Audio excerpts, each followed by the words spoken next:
2부입니다. 잠시 후 아무튼 경제 코너 김원장 경제학전 대표와 경제 이슈 풀이해드리고요. 이어서 정치 토크 직진본능 직설하고로 이어가겠습니다.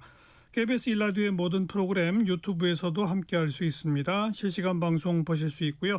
정치, 경제, 사회, 문화 다양한 콘텐츠들 마련되어 있어요. KBS 1라디오 유튜브 채널 구독, 좋아요, 댓글 부탁드립니다. 일요일 2부 출발하죠.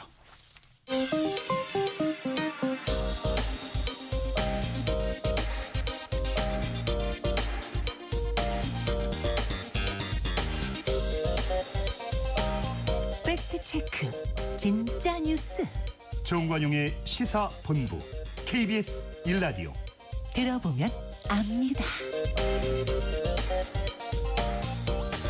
정부가 외환시장 안정과 국내 증시 부양을 위해서 개인 투자자들이 이 해외 주식을 팔고 국내 주식을 사면 양도세를 면제해 준다, 이런 제도를 도입한다고 하는데요. 경제학전의 김원장 대표 연결해 봅니다. 안녕하세요. 안녕하세요. 네, 이걸 이름이 국내 시장 복귀 계좌 RIA라고 부른다면서요?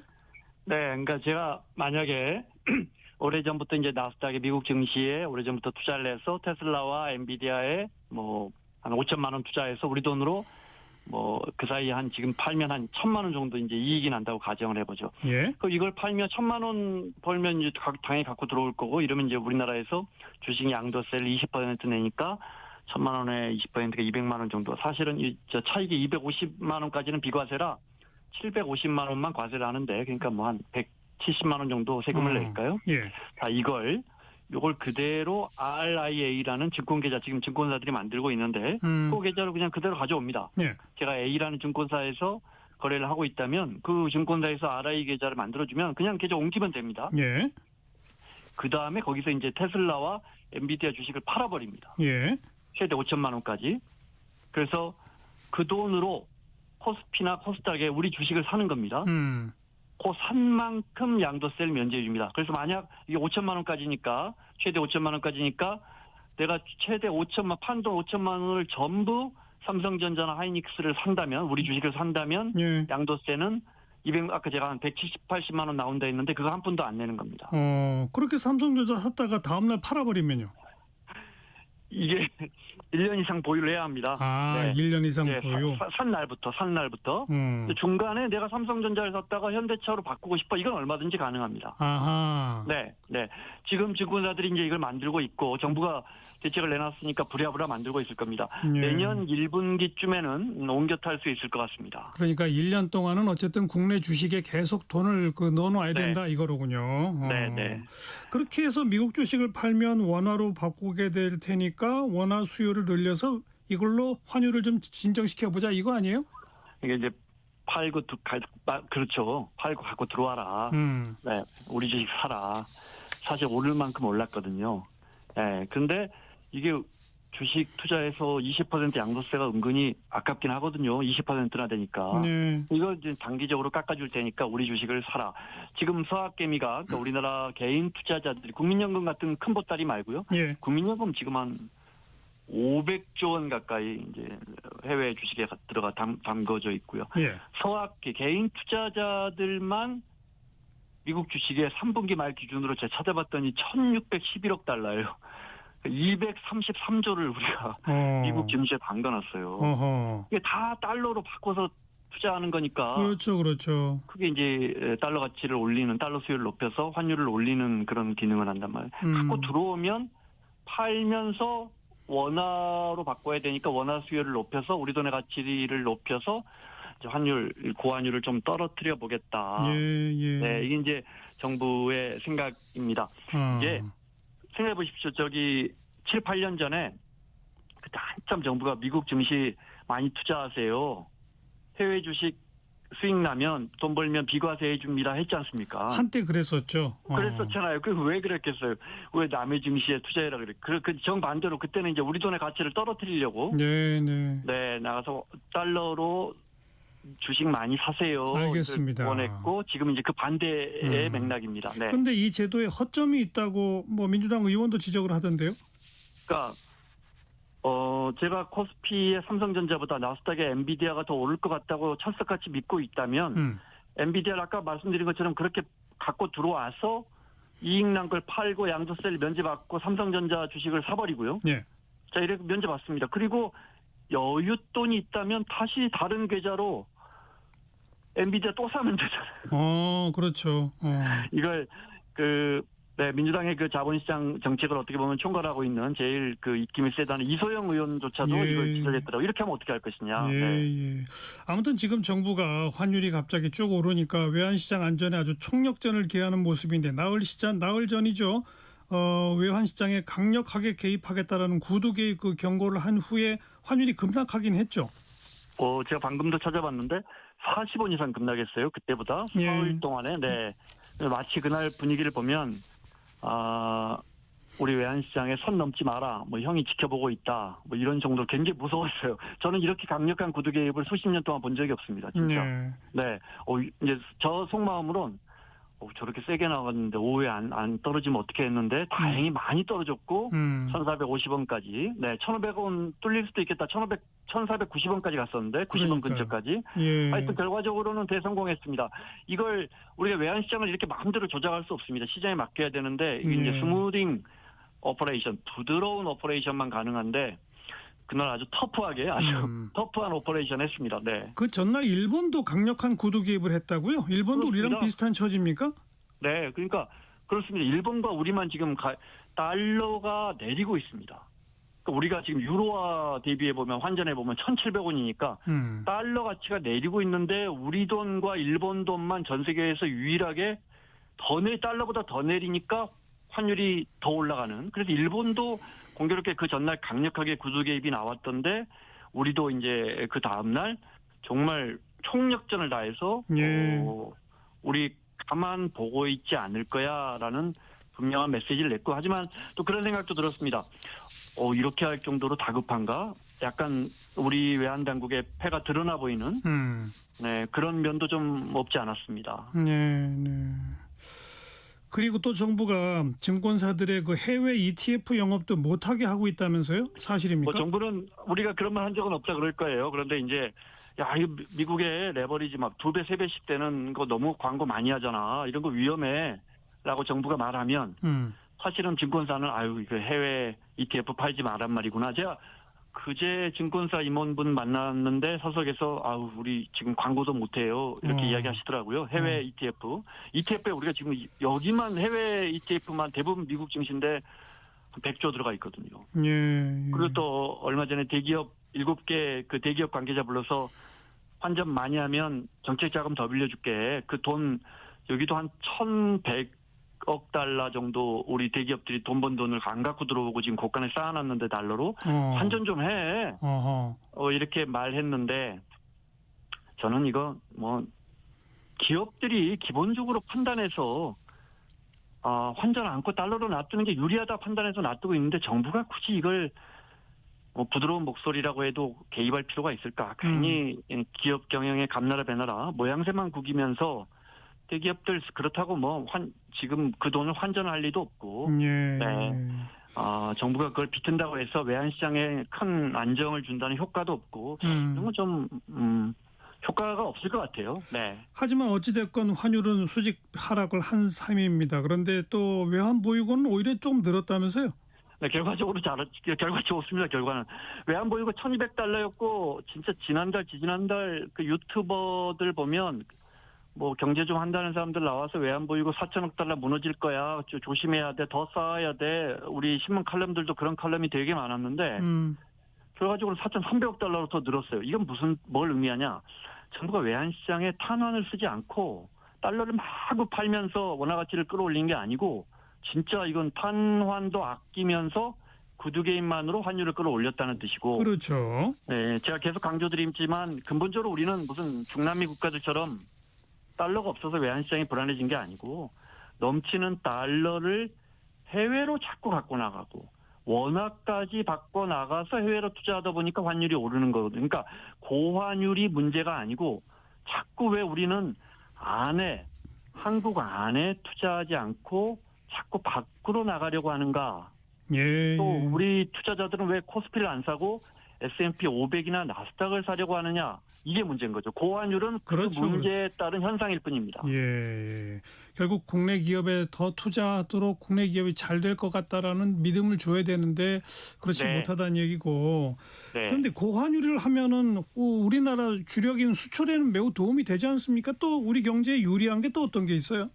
그러니까 10월까지 경상수지 역대 최대 흑자를 본 것도 다 이게 우리 돈의 값이 내려서 유리해진 거 아닙니까? 예. 네. 과거에 옛날에 저 강만수 장관 이명박 정부 시절에 얼마나 우리가 고환율 외쳤습니까? 수출을 예. 하려고 예. 우리는 GDP의 36%를 수출이 차지하는 그러니까 정말 수출이 중요한 일본도 20%밖에 수출이 차지하지 않거든요. 예. 그 수출이 유리해진다는 장점이 있고 또 우리가 해외에 2조 7천억 달러나 담궈놨단 말이죠. 대부분 달러 자산인데 그러니까 4천조 원을 담궈놨는데 올해 환율이 7% 올랐으니까 이 돈만 환차익이 앉아서 280조가 붙었습니다. 예. 또 이제 또 우리 돈의 가치가 떨어지니까 해외 관광객들도 몰려드니까 우리가 160억 달러 정도 관광 수지 적자인데 올해 이러다가는 흑자 날 분위기거든요. 그렇죠. 관광객국 될 수도 있을 정도로. 예. 그러니까 이게 꼭 좋아서 그런 건 아니지만 이런 부분도 있거든요. 그러니까 중요한 건 고환율 자체가 우리 경제에 무조건 나쁘다 이렇게 절대 말할 수 없고 문제는 아까 말씀드린 것처럼 고환율을 불러오는 달러 값이 올라가고 우리 돈의 가치가 내려가는 그 환경이 문제다. 네, 이렇게 네. 이해하면 될 것 같습니다. 알겠습니다. 경제학전의 김원장 대표였어요. 고맙습니다. 고맙습니다.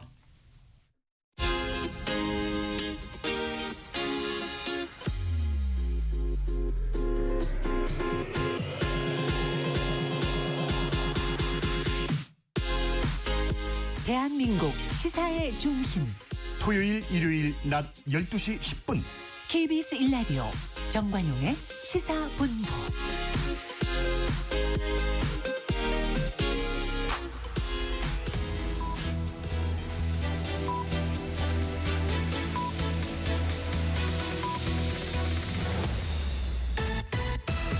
직진 본능 직설하고 고고고 뒤돌아보지 않습니다. 정관용의 시사본부. 말 돌리지 않습니다. 할 말은 합니다. 직진본능 직설하고 용인대학교 최창렬 교수, 대통령 리더십 연구원의 최진 원장 두 분 오늘도 나오셨습니다. 어서 오세요. 네, 안녕하세요. 네. 자, 금주의 뜬 인물, 진 인물부터 정리해 볼까요? 우선 뜬 인물 최창렬 교수는 누구? 참 뜬 인물 찾기 어렵습니다. 정말로. 그래서 저는 그래서 요번에 언론의 주목을 많이 받은 인물은 아닌데 더불어민주당의 박주민 의원. 네. 이게 이 정보통신망법이 통과됐잖아요. 예. 근데 기권이 4표가 나왔어요. 기권. 근데 민주당에서 박주민 의원이 기권 던졌더라고요. 맞아요. 이거는 쉽지 않은 일 같아서 이 정보통신망법이 지금 여야 간에 대단히 첨예한 쟁점 법안인데 여기에 대해서 박주민 의원이 기권이라고는 꿈에도 몰랐어요. 그러면서부터 의미가 있다. 뭐 이게 옳고 그름을 떠나서 말이죠. 알겠어요. 예. 최진 원장은 군비의 뜬 인물. 저는 이제 처음 공개하는 이름인데요. 홍장원, 홍준표, 장동영, 나경원 세 사람 맞죠? 홍장원? 예. 홍준표, 장동영, 홍준표, 장동혁, 나경원? 예. 조금 이름 합치면은. 그 홍준표는 조금 다르지 않아요? 장동영, 나경원. 아니 컨셉이 일단 좋든 싫든 간에 지난 한 주 동안은 본인이 이름 석자를 확실히 알린 것 같아요. 홍준표 대표 같은 경우 지금 정계 복귀하는 것 같아요. 지난 한 주 동안 엄청나게 많은 말을 쏟아냈지 않습니까? 통일교 특검 이걸 잘못하면 국민힘이 정당 해산 사유될 수도 있다. 그다음에 뭐 장한석 뭐 이렇게 합합하여 지방선거 질 수도 있다라 막 거침을 쏟아내고 있고 뭐 장동혁 뭐 대표는 말할 것도 없고 그러니까 오늘 보니까 뭐 내란전 재판부 헌법 소홀 하겠다고 또 강성 발언 쏟아냈대요.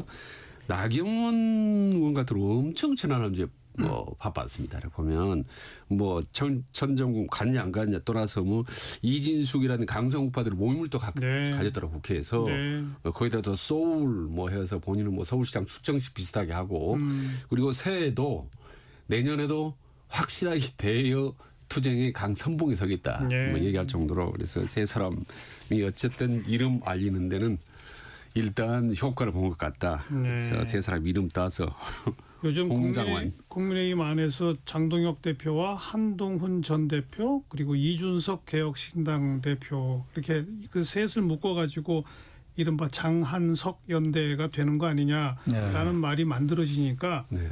우리 최준 원장이 그걸 흉내내느라고 지금 홍준표 저 장동혁 나경원을 묶어놨는데 네. 아니 묶을 건 묶어야죠. 지금 홍준표 전 대의원은 지금 전 대구시장은 오히려 장동혁 나경원을 막 비판하는 사람인데 이걸 묶어가지고서 그냥 아무 말이나 만든다고 다 통용될 줄 아세요? 아니 와글와글 한다는 점에서. 아이 글쎄 와글와글 하다고 다 묶으면 그러면 이재명 장동혁을 다 묶지 왜 그러세요?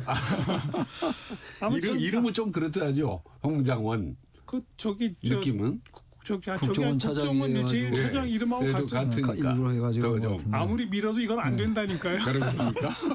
그럼 이제 진인물로 갑시다. 최창열 교수 누굽니까? 김병기 원내대표가 상당히 힘이 예. 들어졌어요. 어쨌든 간에 지금 예. 워낙 뭐 거의 일일 일건으로 이제 보좌진들이 뭔가를 터뜨리고 있는 상황이고 예. 그래서 이번 주 어떻게 될지 모르겠어요. 그 원내대표 거취에 대해서 어쨌든 그러니까요. 예, 지난주에 워낙 뭐 여당 내에서도 이제 비판 여론이 나오고 있는 것이고 정청래 대표도 심각하게 지켜보고 있다 이런 상황입니다. 그러니까 어려운 상황이고 김기현 의원 부부도 마찬가지예요. 이번에 이제 기소가 됐는데 예. 청탁금지법 아니 뇌물죄는 아니긴 한데 청탁금지법 위반으로 기소가 됐는데 이 부분이 어떻게 될지 김기현 의원도 상당히 어렵지 않을까. 당장이야 뭐 의원직과 관계없다 하더라도 여야에 한 명씩 그렇게 뽑아봤습니다. 예.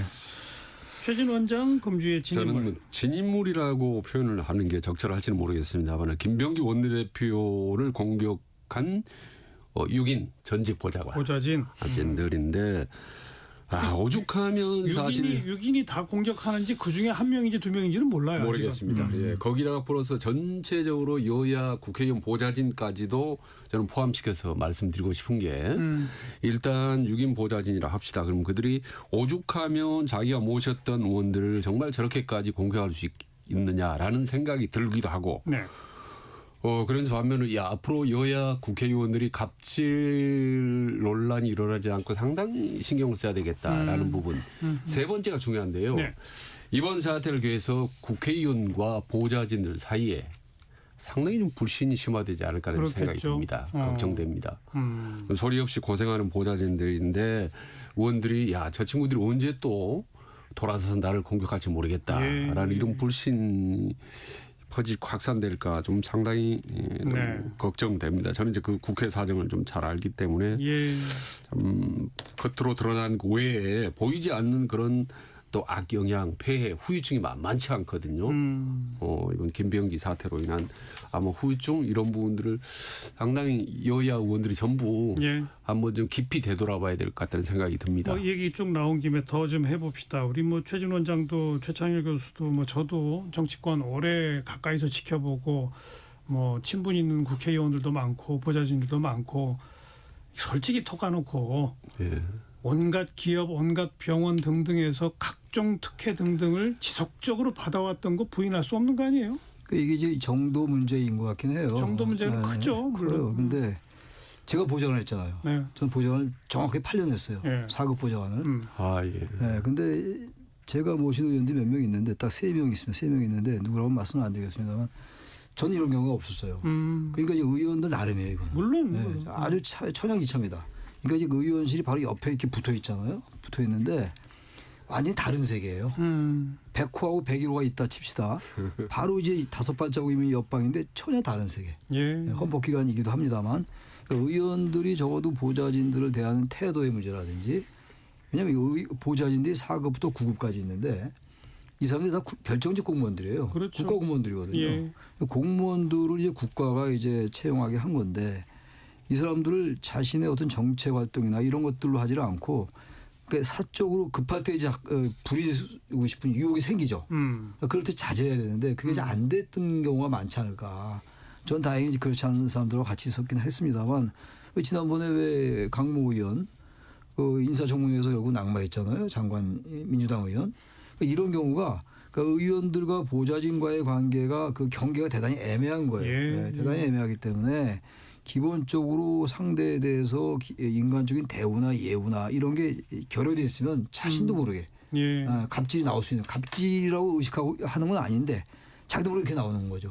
받아들이는 상대방은 굉장히 의로서의 어떤 모멸감 이런 걸 느끼게 되면 이런 사태가 나올 수가 있는 거거든요. 그러니까 이번 계기로 해서 의원들도 정말로 보좌인들에 대한 존중 그리고 공무원으로서 정말 이건 공적인 관계라는 걸 분명히 인식을 해야 된다는 생각을 합니다. 김병기 원내대표가 지금 십자포화를 맡고 있는 거는 받을 만하다. 충분히 아무리 비판받아도 싸다라는 전제를 하면서 제가 최창길 교수 하나 여쭤보고 싶은 거는 국회 보좌진이 작심하고 등을 돌려서 의원을 공격할 때 과연 자유로운 국회의원이 얼마나 될까? 뭐 그럴 수 있을 거예요. 왜냐하면 사생활을 다 아는 경우가 많으니까.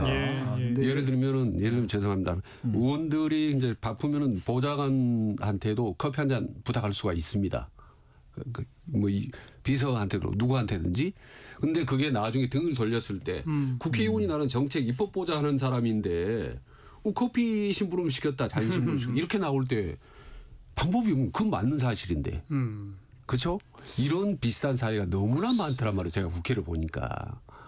자, 그럼 그런 점에서 국회의원들이 여야 의원들이 어떻게 보면 정신을 바짝 차리지 않으면 그러니까 차제에 구조적으로는 예. 지금 아까 최창일 교수가 얘기한 것처럼 국회의원과 보좌진 사이에 좀 공식적 합법적 관계 구축의 새로운 문화 네, 필요해요. 이걸 이제 구축해 나가야 된다라고 하는 건 너무나 지당한 말씀이고 네. 최진 원장이 얘기한 것처럼 과거에 이미 수없이 많은 그런 각종 특혜 비리 등등이 있었을 것으로 추정되는데 네. 물론 의원마다 정도의 차이는 크지만 그것이 앞으로 의원과 보좌진 사이의 관계에 매우 긴장 요인이 되겠다는 것도 맞는 얘기고 그건 그렇고 지금 이제 김병기 원내대표가 중간에 자기 그 6명 보좌진 한꺼번에 해고하게 된 경위가 된 텔레그램 그 대화방을 전격 공개하지 않았습니까? 그리고 거기서 이제 이들이 이런 사람이다라는 식의 어떤 그 맛폭로 비슷한 걸 했는데 그 행위는 적절했나요? 저는 매우 부적절했다고 봐요. 저도 뭐 적절치 않았다고 봅니다. 적절치 않은 정도가 아니라 대단히 부적절했던 것이고 이 문제가 왜 이렇게 사회 정치 이슈화했는가에 대한 인식이 대단히 결여되어 있는 것 같아요. 그러니까요. 이 문제의 본질이 뭔가를 김병기 원내대표가 꿰뚫었어야 되는데 그렇지 않고 전혀 다른 관점에서 이걸 접근하니까 더 이 사태를 악화시켰어요. 그 보좌진들로 하여금 더욱더 폭로전에 가세하게 만들었고 그러니까요. 그 위에 더 많이 터지고 있거든요. 그러니까요. 그러니까 김병기 원내대표가 자신의 어떤 이것도 어떻게 보면은 의원으로서의 그 직위를 너무 의식한 게 아닌가. 이건 이렇게 보면 안 되는 거거든요. 사태 이렇게 이런 판단 착오가 나오는 이유가 맞아요. 제가 볼 때 문제를 잘못 보는 거예요. 그러니까 말이에요. 아니 나 그렇게 심하지 않은 사람인데 왜 나를 갖고 이래? 뭐 그렇죠. 이런 식의 예, 인식인 맞아요. 거예요. 맞아요. 그렇습니다. 이거 대단히 워낙 관행적으로 해왔기 때문에 대수롭지 않게 생각하는 그러니까. 거죠. 근데 지금 여러 가지 글이 툭툭 튀어나오는데 이게 국민들도 보면서도 압니다. 이 정도는 너무 심하지 않나? 괜찮다. 이건 너무 심하다. 예를 들면 이제 부인의 어떤 법카 문제 쓰는 거 있지 않습니까? 이런 거는 되게 민감한 사안이거든요. 이거는 정말 본인이 다른 의회 지방의 법카를 써도 문제인데 그것도 그 의원의 부인이 있었다? 라는 거는 아주 이건 민심을 자극할 수가 있어요. 그러니까 이런 게 있는 것 같아요. 제 경험이 워낙 8년이면 짧은 이 기간이 아니었기 때문에 제가 40대 딱 8년을 했었는데 이렇게 개인 대 개인의 관계에 있어서 커피 갖고 와라 이런 건 문제 삼을 수는 없을 것 같아요. 현실적으로.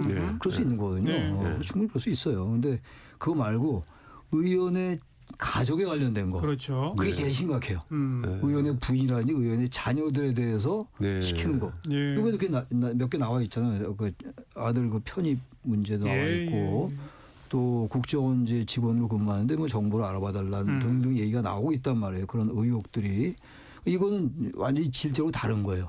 의원 대 비서관 또는 보좌관 비서 이른바 총칭해서 보좌진과의 관계에서 그런 거는 약간 경계가 애매하더라도 양해될 부분이 있어요. 인간이기 때문에.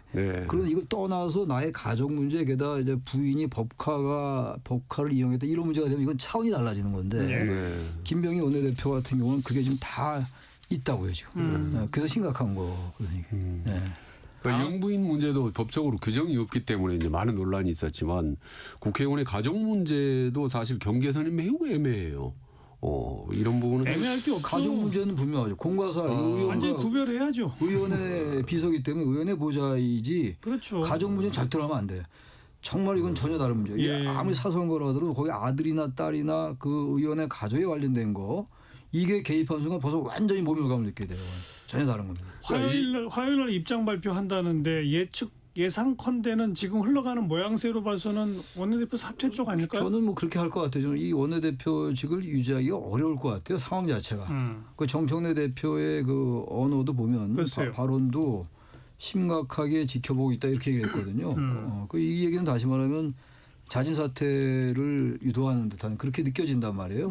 이건 또 대통령실로서도 이제 청와대로 내일부터 청와대 근무긴 합니다만, 그러니까 이 이재명 대통령실로도 대단히 부담스러워요. 예. 여당의 대표가 자꾸 이런 구설수에 휘말리면서 여야의 문제가 아니거든요. 이미 이제 직장 갑질의 문제가 나오고 가불의 문제가 나오고 의원의 어떤 권력을 너무 남용한 거 아니냐 뭐 이런 식의 이제 그 분위기이기 때문에 이거를 여당 또는 여권이 안고 간다? 이건 굉장히 큰 부담이죠. 어제 정청래 대표가 사실 대국민 사과를 했지 않습니까? 어떻게 보면 김병기 원내대표 대신해서 보시죠. 맞습니다. 이거는 저는 김병기 원내대표에 대한 어떤 무언의 저는 사퇴의 압박이라고 저는 봅니다. 그리고 지금 원내대표 하는 일이 최근 뭐 통일교 특검이라든지 무슨 뭐 어떤 재판 전담 뭐 이 모든 법적인 문제, 제도 문제를 지금 여야 협상하는 건데 그렇죠.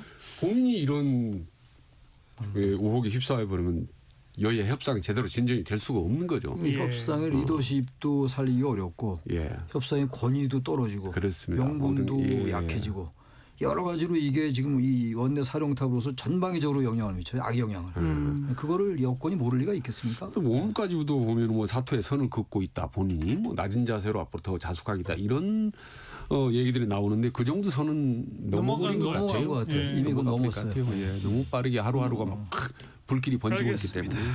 그리고 아까 박주민 의원 꼽았던 정보통신망법 개정 그뿐 아니라 내란전담 재판부법까지 이제 두 가지를 다 통과시켰지 네, 않습니까? 우선 그 두 법을 통과시킨 거에 대한 평가부터 한번 짧게 들어보고 후반부에 계속 얘기할까요? 내란 전담 재판부는 많은 걸 수정을 했잖아요. 예. 뭐 거의 대부분 거의 얘기랑 수정했어요. 똑같은 식으로 갔어요. 거의 차이가 없기 때문에 저는 이제는 그건 통과시켜도 됐다. 정보통신망법은 조금 좀 성급한 면이 없지 않다는 생각이 좀 들어요. 허위 조작 정보의 그 허위와 조작을 어떻게 판단할 것이냐의 문제 이런 것들은 객관적으로 문제 제기가 될 수 있는 부분들이기 때문에 조금 더 공론화를 좀 하고 또 진보적인 시민단체도 반대하는 여론이 좀 있어요. 그러니까요. 그런 건 조금 좀 아쉽다. 그러니까 내란 전담 재판부법은 괜찮고 굳이 따지면 정보통신망법은 조금 아쉽다. 그렇게 말씀드립니다. 최준 원장. 뭐 저도 뭐 비슷한 생각입니다. 예, 합니다. 뭐 특별히 그 동안에 뭐 어느 날 갑자기 법안이 튀어나온 거 아니기 때문에 그동안 계속 여야 밀고 당기는 걸 해왔고 있기 때문에 또 어떻게 보면 민주당 입장에서 본다면 상당히 2단계, 3단계에서 물러선 측면이 있어요. 그렇기 때문에 이건 뭐 통과에도 큰 무리는 없다고 보는 거고 아까 정보통신망법도 보면 그 관점이 서로 너무 달라요, 사실은.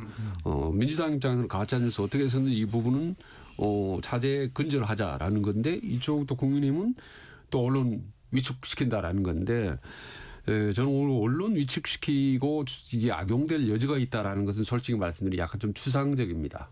그러니까 국민의힘이 주장하는 논리는 좀 약간 포괄적이고 추상적인 반면에 민주당이 주장하는 논리는 상당히 구체적이기 때문에 오히려 더 설득력을 좀 띌 수가 있다라고 이제 보는 건데요.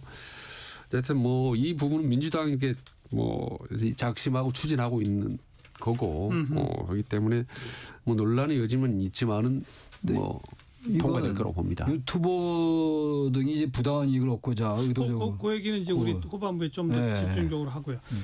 두 분 다 내란전담 재판부법은 많이 고쳤으니까 뭐 통과시켜도 된다라고 네. 하셨는데 저는 많이 고쳐서 대법원이 발표한 예규랑 거의 똑같은 내용의 법이 돼버렸는데 근데 뭐하러 굳이 통과시키느냐. 이 국회가 이렇게 법을 만드는 것 자체를 위헌으로 보고 이 위헌 소송으로 갈 우려가 뭐 전혀 0%가 아닌 상태에서 그렇죠.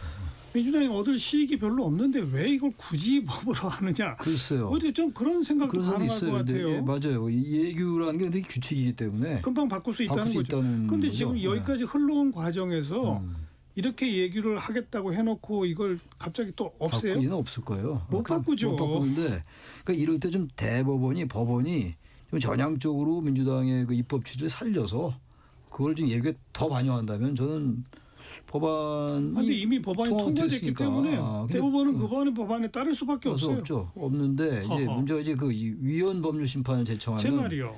헌재가 이걸 받아들이면 우선 해당 재판부가 이제 재판부가 받아서 받아들이냐 문제죠. 헌법재판소에 넘기느냐 넘길 마느냐인데 텐데 그게 제일 걱정이죠. 그렇게 되면 어쨌든 나중에 그게 기각이 된다 하더라도 헌재에서 예, 예. 재판이 일단 지연되거든요. 중단되고 지연되니까. 그건 대단히 우려스러운 부분이네요. 계속 말씀드렸던 두 가지 거는. 문제가 생겨요. 하나는 헌재가 그거를 과연 받아들일 것인지. 근데 사실 민주당 입장에서 헌재가 비교적 좀 진보적인 판사들이 다수라고 보는 거죠. 헌재로 가기 전에 예.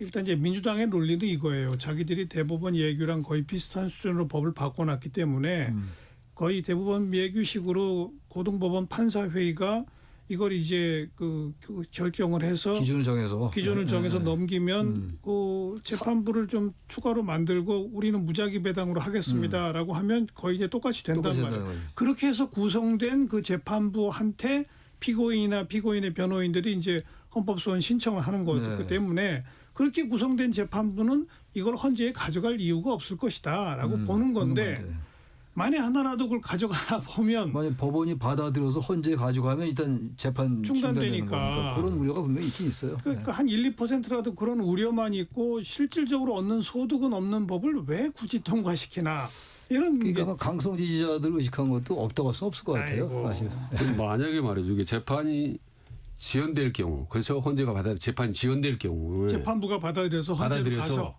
가서 가서 중단될 경우 예. 그렇게 되면은 이게 과연 꼭 민주당한테만 불리할까요? 그럼 국민들 입장에서는 야 민주당이 이런 법 괜히 말이죠 재난 적분 설치 만들어서 재판이 지연됐다라고 생각할까요? 아니면은 아니 재판 좀 빨리 하고 위원이 그 내란 재판 만들었는데 또 국민이 그러니까 윤석열이 말이야 같이 반대해서 또 재판 지연시키냐 이렇게 갈까요? 그렇지 않습니까? 그럴 수도 있다. 후자로 갈 가능성도 상당히 있다고 있죠, 보는 있죠. 거죠. 그러니까 이판사판이다.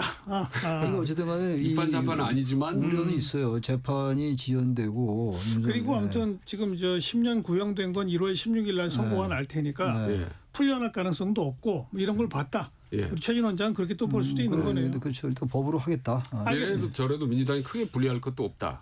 1시 32분 좀 지났네요. 잠깐 교통정보 전해드리고요. 박소정 씨.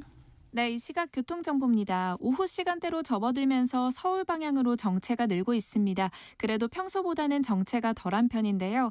먼저 영동고속도로 인천 방향 봉평터널에서 둔내터널까지 밀리고 있고요. 서울 양양고속도로 서울 쪽으로 조양 부근 3차로에서는 고장난 승용차를 처리하고 있습니다. 여파로 춘천분기점부터 지나기 어렵고 이후 경기권 진입해서 화도 부근 짧게 주춤합니다. 중부고속도로 하남 쪽으로는 증평에서 진천터널 부근 더디 느림 보이고 있고요. 일축 부근에서는 1차로에서 사고를 처리하고 있습니다. 경부고속도로 서울 쪽으로 충청권 부근 이동량이 빠르게 늘었습니다. 앞 시간보다 정체가 더 길어졌고요. 현재 옥산에서 독립기념관까지 꽉 막혀 있는데요. 이후 양재 부근에서 반포까지도 답답합니다. 논산 천안고속도로 정우터널에서도 1차로에서 사고를 처리하고 있습니다. 더 가서 차량터널 부근 더디 느림 보이고요. 서울 시내 올림픽대로 하남 쪽으로 성수대교에서 영동대교 사이로는 3차로에 고장난 차가 있습니다. 지금까지 KBS 교통정보센터였습니다.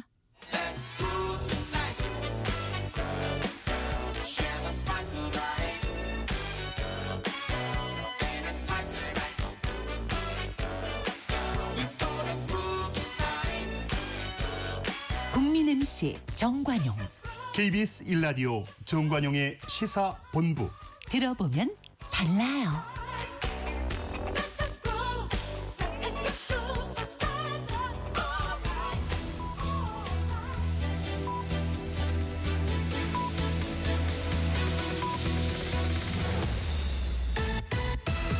직진 본능 직설하고 고고고. 뒤돌아보지 않습니다. 정관용의 시사본부. 매주 일요일 2부 직진본능 직설하고 용인대학교 최창렬 교수, 대통령 리더십 연구원 최진 원장과 함께합니다.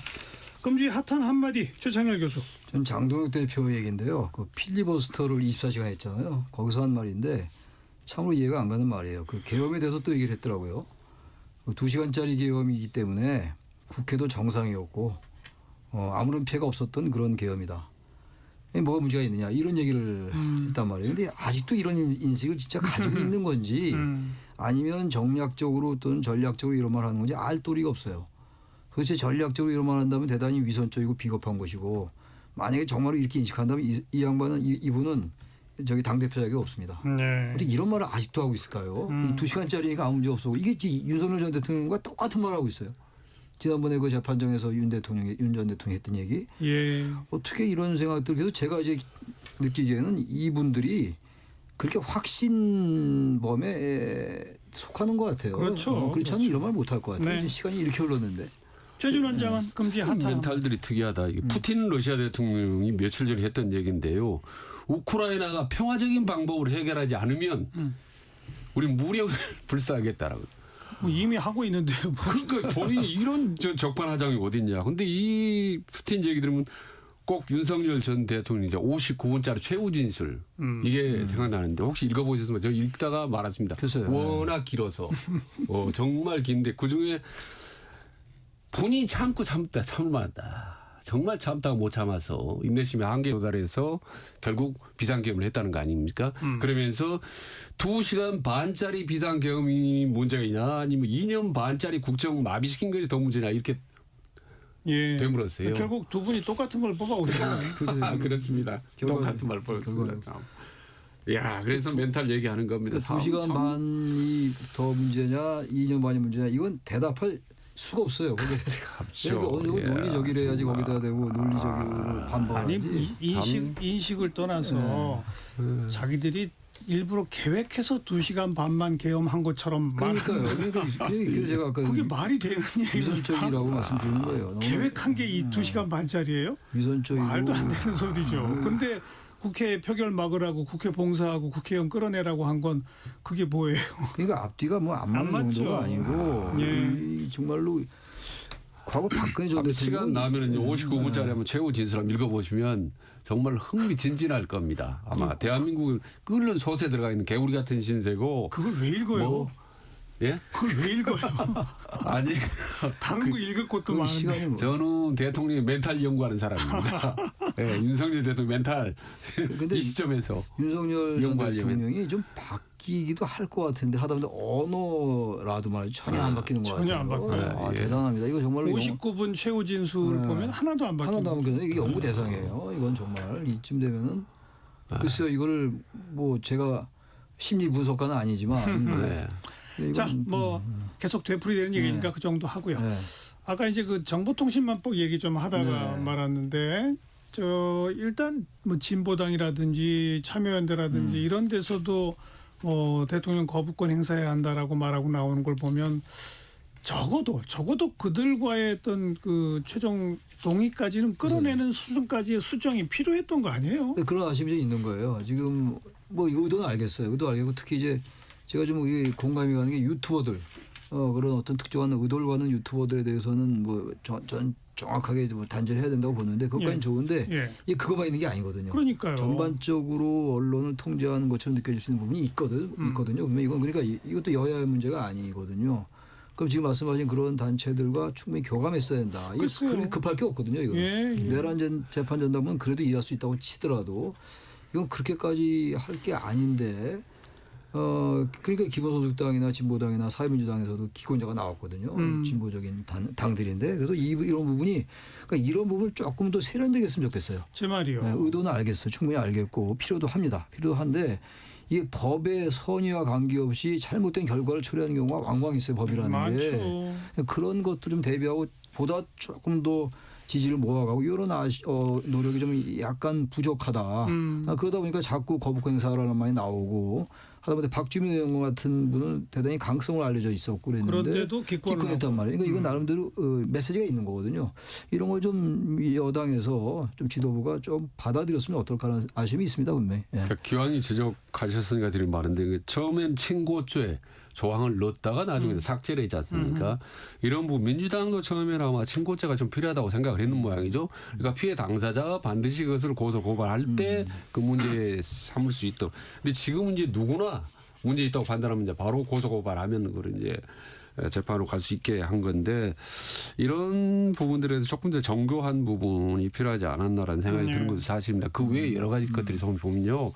상당히 우리가 국민임을 따로 빼놓고 민주당 놓고 딱 보면 허술하고 그냥 막 무대포로 가는 부분이 솔직히 많이 있는 건 사실이죠. 그러니까요. 부인할 수 없어요 이거. 뭐 급해서 이렇게 밀어붙이는 꼭 언제까지 연말까지 마무리 짓고 이게 타임을 못 박을 필요는 없다고 봐요. 자, 이제 지난주에 있었던 법안 2개 통과는 좀 얘기를 나눠봤고 앞으로 남아있는 게 우선 통일교 특검에 대해서 민주당도 법안을 냈습니다.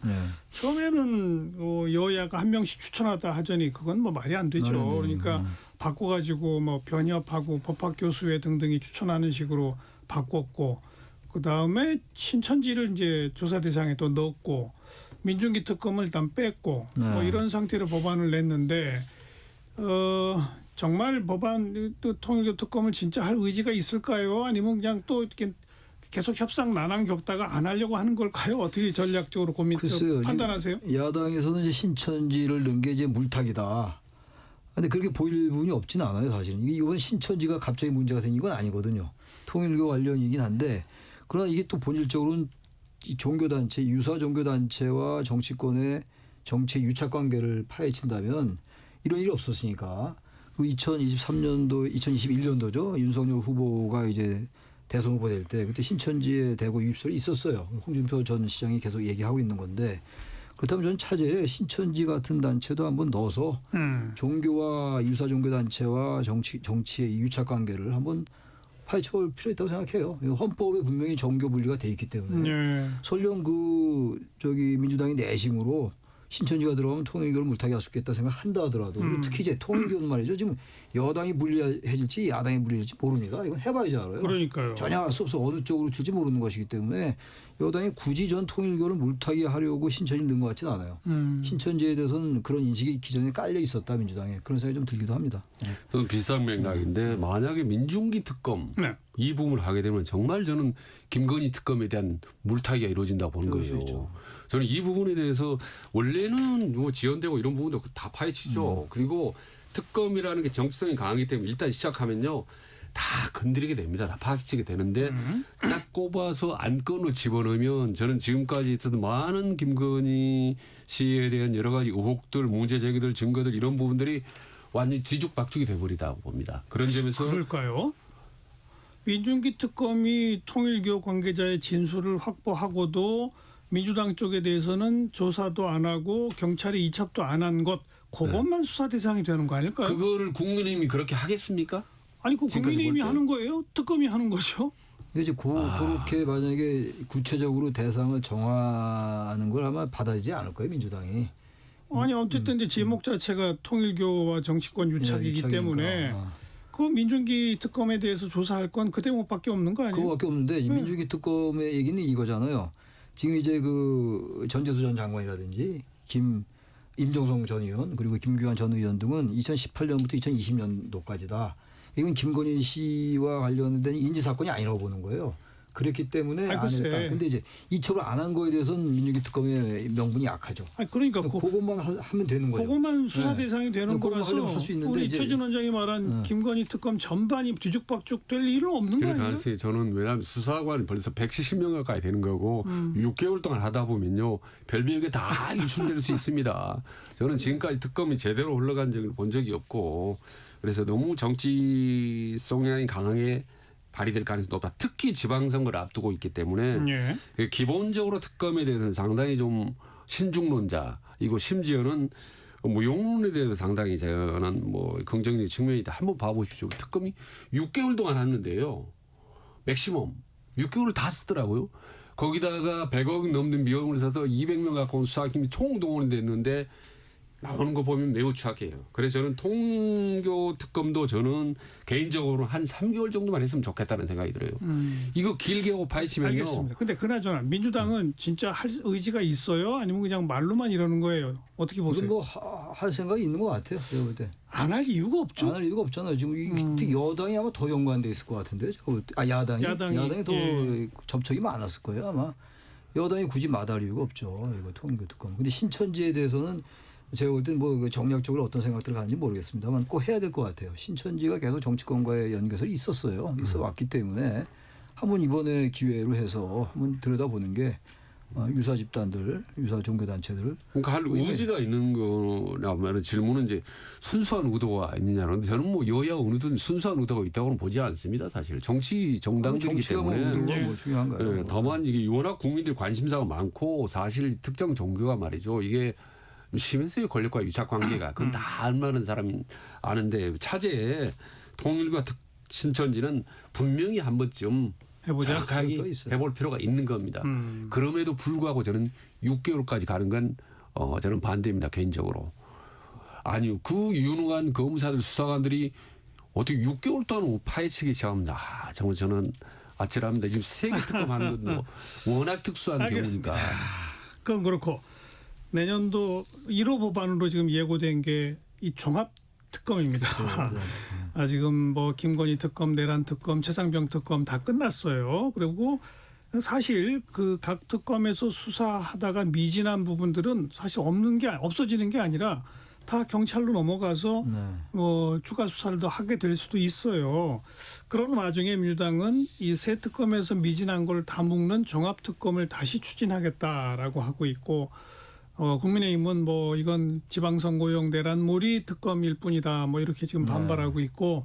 자, 두 분의 의견은 어떻습니까? 그러니까 국민의힘이 이 종합특검에 대해서 그렇게 얘기할 수 있어요. 지방선거로 내란 프레임을 계속 끌고 가려고 하는 거 아니냐, 지방선거까지. 그런데 좀 생각을 바꿔보면 정말로 국민의힘이 윤석열과 절연하고 그다음에 부정선거 음모론자들과 그야말로 선을 긋고 말이야. 이렇게 된다면 종합특검 하자. 그래서 차제에 이번에 완전히 그 국민의힘을 내란 프레임에서 스스로 벗어날 좋은 기회예요. 근데 그렇게 안 하잖아요. 지금 지도부가 그럴 리가 없잖아요. 그러니까 국민의힘이 이게 지금 종합특검 하지 말고 국수본으로 넘기자는 얘기인데, 근데 한계가 있을 거예요. 국수본이 말이죠. 열심히 하려 하겠죠. 경찰이 명을 걸고. 근데 이게 내란 특검과 김건희 특검과 최병 특검이 같이 엉켜 있기 때문에 전 종합특검 필요하다고 봐요. 그래요? 네, 필요할 것 같아요. 그리고 국수본이 하든 아무리 뭐 이 정권 하에서 하는 거니까 권력 눈치를 안 본다 하더라도 경찰의 수사가 한계일 수 있다. 그래서 종합특검을 하긴 하되 이것도 6개월 너무 깁니다. 170을 하자는데 이건 6개월 시큰했는데 또 6개월은 아닌 것 같고 정말 종합특검. 그동안 3개 특검이 못했던 거 딱 연계되는 거. 어떻게 보세요? 최진호 의장. 저도 어떻게 보면 비슷한데 이를테면 외환죄라든지 어떤 노상원 수첩이라 이런 부분들 국민들이 궁금한데 아직 해소되지 않은 문제들만 뽑아서 하되 아까 여러 번 제가 말씀드렸다시피 기한 6개월 너무 길다. 저는 한 3개월, 2개월 정도면 여야 협상 가능하지 않겠습니까? 저는 2개월 동안 200명 수사관에 달려들어서 말이요. 파헤치서 뭐 못하면 그건 뭐 3개월, 2개월 한다고 해서 여야 협상이 어떻게 가능합니까? 국민의힘이 이거 응하겠어요? 근데 무조건 반대죠. 응하지 않고 그냥 통과시키겠죠. 일방 통과 또 할 가능성이 높죠. 그러면 오히려 명분이 있지 않겠어요?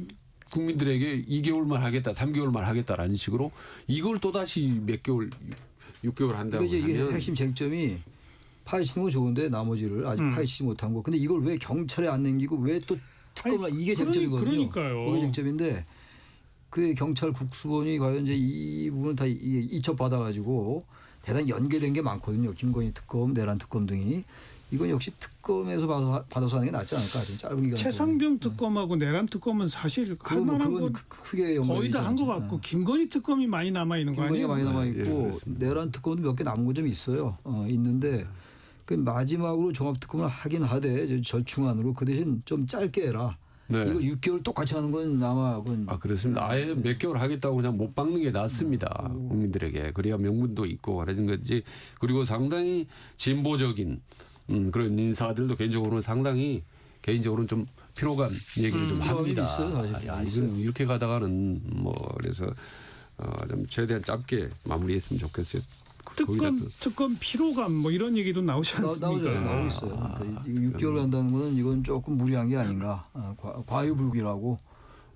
통일교 특검도 저는 6개월 하는 건 반대입니다. 그런데 통일교 같은 경우 이제 처음 새로 시작하는데 수사도 대단히 어려울 텐데 두세 달에 가능할까요? 저는 대한민국 수사력이 세계 최고라는데 200명 달려들어서 3개월 파헤쳐 가지고 별로 그게 짧다라고 얘기하는 건 나는 어차피 좀 근데 이게 문제가 있다. 종합특검도 그렇고 통일교 특검도 6개월을 하게 되면 말이죠. 내년 지방선거까지 그대로 연결되는데 예. 이렇게 되면 정치가 완전히 사라지는 결과가 되기 때문에 그런 것 좀 생각해야 될 것 같아요. 한 3개월 정도로 그런 현실을 인정해서 해야지 이걸 계속 내란 프레임으로 끌고 가려 한다는 그 국민의힘의 공격에 대단히 취약할 수 있을 것 같고 민주당이 그래서 이거는 좀 절충안 같은 거 이걸 좀 글쎄요. 너무 세게 밀고 나가면 세게 좁아진다고. 뭐 저는 몇 주 전부터 이 통일교 부분은 특검 하자는 국민 여론이 워낙 높을 수밖에 높으니까. 없다. 그러니까 특검으로 갈 것 같다. 그런데 수사는 대단히 어렵고 수사 결과 뭘 기소하기도 쉽지 않을 것 같아. 왜냐하면 지금 우선 통일교 측에서 입을 꽉 다물을 버릴 수 이미 그렇게 지금 가고 있는 윤영호 전 형국인데. 노부장이 말을 뭐 헷갈리게 하고 있잖아요. 지금. 그런데 네, 뭐 돈을 주고받았던 아니면 집단 당원 가입을 했건 뭐 누군가 진술이라도 있고 물증이 있어야 될 텐데 물증 찾기 어려울 것이고 진술 아무도 안 하면 과연 뭘로 어떻게 입증이 되느냐. 의외로 용두사미가 될 수 있어요. 통일교 특검이. 그런 우려가 커요. 쉽지 않아요. 그러니까 이게 좀 조심스러운 말씀인데 이제 특검 출범하면 하나의 작은 정부 기구가 생기는 거 아닙니까? 그럼 거기 딱 그 직원들이 200명 넘는 직원들, 300명 가까운 직원들이 일단 6개월 기한으로 해서 봉급 월급을 받는 하나의 정부 루틴한 정부 기관 뭐 이렇게 생각한다는 거죠. 그러니까 말하자면 빨리 끝낼수록 좋다. 일찍이 속전속결로 해서 빨리 성과를 내고 가자. 밤샘 하면서 일하자라는 강력한 그런 수사 심사 의지 이런 부분들이 많이 좀 꺼질 수 있다라는 얘기를 많이 합니다. 그래서 2, 3개월 딱 해서 대통령이 오다 때리든지 말이죠. 내리든지 해서 단기간 동안에. 근데 이거 주장을 하기는 야당이 맨 처음 주장했거든요. 예. 여당이 한 게 아니에요. 이게 야당이 하자고 그러니까요. 했던 거기 때문에. 예. 어떻게 이렇게 하면 이제 여당에서 많은 뭐 이제 의혹이 나온다고 보는 것 같은데. 아니고 국민의힘하고 개혁신당이 낸 법안도 6개월인가 될 거예요. 그래요. 뭐 그쪽에서 낸 거예요. 처음에. 맥시멈. 그러니까 이거 3개월로 줄일 일은 없어요. 제가 그럴 것 보기에. 같아요. 양쪽이 다 하니까. 근데 저는 애당초에 이 국민의힘이 통일교 특검도 여당이 받을까 속으로 그렇게 처음엔 생각을 했을 것 그렇죠. 같아요. 그래서 받아서 아차 싶을 거예요. 당황했다는 그런 예. 생각도 해요. 사실. 근데 이게 6개월까지 갔다? 아마 상당히 원하지 않을걸요. 이게 국민의힘도. 아마 야당에 더 타격이 될 수 있어요. 최종 결과가 어떻게 나오든 간에 그 과정에서. 홍준표 시장은 그래서 이 통일교 특검 하다 보면 국민의힘 그게 오히려 해산병분 될 거다 뭐 이런 그렇게 얘기까지 얘기하는 거 아닙니까? 하고 있는 상태 아닙니까? 그게 너무 공격을 세게 했는데 그걸 딱 받아버리니까 민주당이 오히려 당황은 지금 국민의힘이 하고 있는 거예요. 그러면서 지금 국민의힘은 30날 반드시 이거 통과시키자 막 이러고 얘기하고 있는데 있는 거죠. 그러면서 민주당은 할 생각도 없으면서 시간만 끄는 뭐 이런 식이다라고 지금 맞받고 있는데 그러면서 속으로는 민주당이 낸 법안 그대로 또 일방 통행시켜버리면 어떡하지? 그 불합리한 거예요. 이러고 있을 거예요. 그렇게 보입니다. 그럼 근데 그 법 상정하면 그것도 또 필리버스터 하나요? 그건 못하겠죠. 명분이 없죠. 자신들이 주장했던 거니. 그것까지 한다면 아니 왜 민중기는 빼고 신천지 넣느냐 이거 가지고 그렇게 필리버스터 할 수 있죠. 하려면 하겠죠. 근데 그쯤 되면 뭐 스스로가 맨 처음에 제안한 법인데 내용이 바뀌었다 하더라도 그것도 필리버스터를 해서 또 막는다? 참. 글쎄, 그렇게 필리버스터 얘기가 나왔는데 장동욱 TV가 24시간 하는 게 엄청 본인 존재감 보여주고 뭔가 단결을 하고 긍정적 효과가 많은 겁니까? 저는 그 부분을 이해를 못 하겠어요. 왜요? 아니 야당 대표가 필리버스터를 우사진행 방을 선봉하고 이거는 강경투쟁에 앞장서 나오고 해서 좋은 점 뭐가 있습니까? 내가 얼마나 독한 사람인지 보여주겠다 이거죠. 그럼 비판받아야 마땅한 그거 거죠. 제가 내부에서. 2시간짜리 계엄 국회도 정상이었다 이런 말이나 하고 있는데 뭐가 의미가 있어요. 근데 이제 야당 내에서는 이제 결을 보여줬다 이렇게 하는 아니, 거죠. 한동훈 계열도 수고 많이 했습니다라고 그럼요. 장동훈을 칭찬하다 그 부분을 이해를 못 하겠어요. 이걸 거예요. 아니죠. 아무튼 당 대표인데 직접 나서서 또 역대 최장 기록을 혼자 세웠다. 이 대단히 결기 있는 정치인이네라는 이미지를 그거는 그들 진영 내에서는 분명히 가져왔죠. 저는 요즘 보면 한동훈 대표가 상당히 좀 낮은 로키로 가면서 화해 제스처를 막 보이지 않습니까? 그러다 보니까 많이 좀 오버하는 경향이 있어요. 이를테면은 이제 그 대장관 항소 포기 이것도 특검하자는 거 아닙니까? 그다음에 지금 정소 법무장관 탄핵하자고 지금 주장했어요. 한동훈 대표가. 이건 상당히 좀 오버한 거라고 봅니다. 그러니까 최진 원장은 그 장동혁 대표의 행보가 대단히 마음에 안 드시는데 그들 진영 내에서는 칭찬받을 만한 행동을 했다. 한동훈 전 대표도 인정한 거다. 그렇죠. 이렇게 평가하는 게 오히려 옳을 거예요. 예, 참 직진본능 안타깝습니다. 직설하고 오늘 여기까지 영희대학교 최창렬 교수, 대통령 리더십 연구원 최진 원장 두 분과 함께했습니다. 수고하셨고 1년 동안 또 수고하셨습니다. 네, 고맙습니다. 맞아요. 고생들 하셨습니다. 예, 수고하셨습니다. 네. 수고하셨습니다. 다음 주 2020년 새해죠. 지방선거가 있는 해라서 정관용의 시사본부 신년기획으로 1월 한 달 동안 2026 대한민국 지방선거 대전망, 각 지역별로 유력 후보들 구도 분석해드리도록 하겠습니다. 화사의 Good Goodbye 요즘 아주 화제인 노래입니다. 들으시고요. 다음 주 토요일 날 뵙죠. 안녕히 계세요.